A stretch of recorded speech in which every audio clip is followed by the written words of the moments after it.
At ayan na po mga kapantom, magte-testing tayo ulit dito sa Phantom unit natin. Ang tangke natin 0.5 lang po.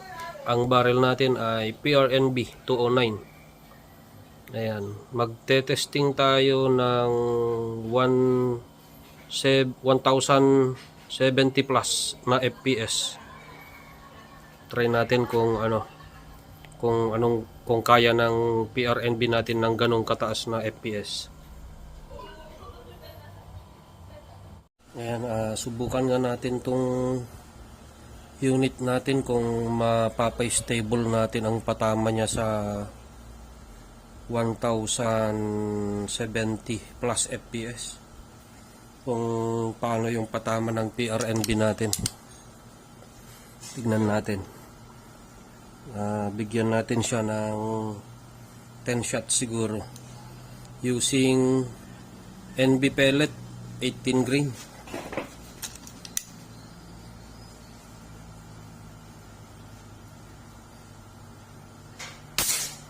$1,076.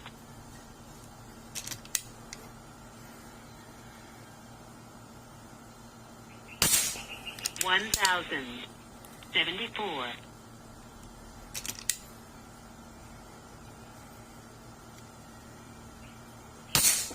$1,069.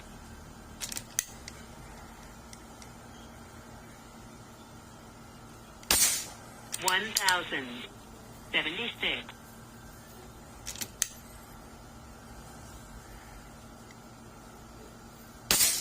$1,079.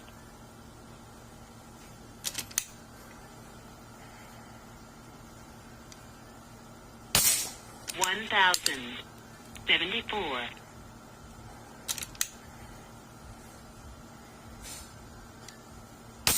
$1,072.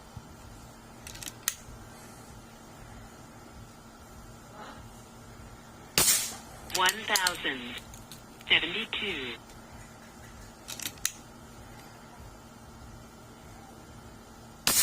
$1,074.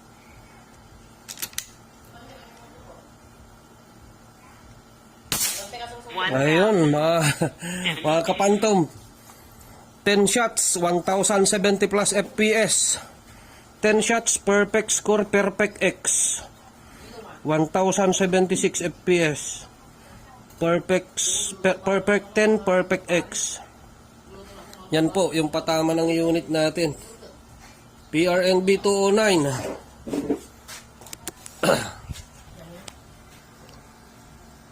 Ayun, ay mag-focus. Yung tangke natin 0.5 liter lang. Asan yung input natin, hindi makita.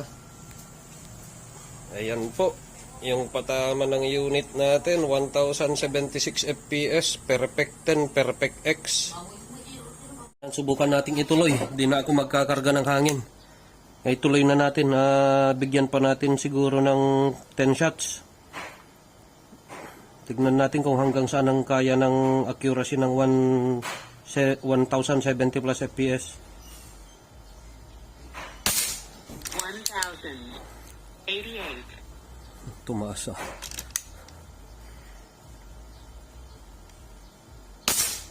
$1,069. Pag bumaba na yung FPS natin, that means wala na, mababa na yung hangin.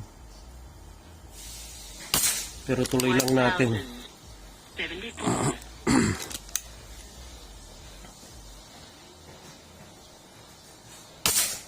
$1,067.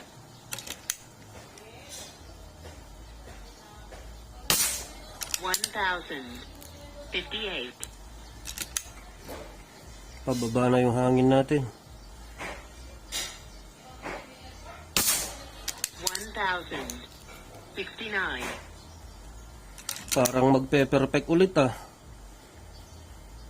Sana. 1,072.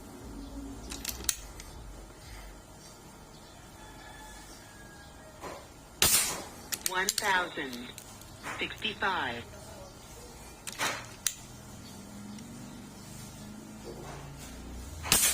1055. Naku. Perfect 10 ulit. Perfect X ulit ata. Ayun. 1000.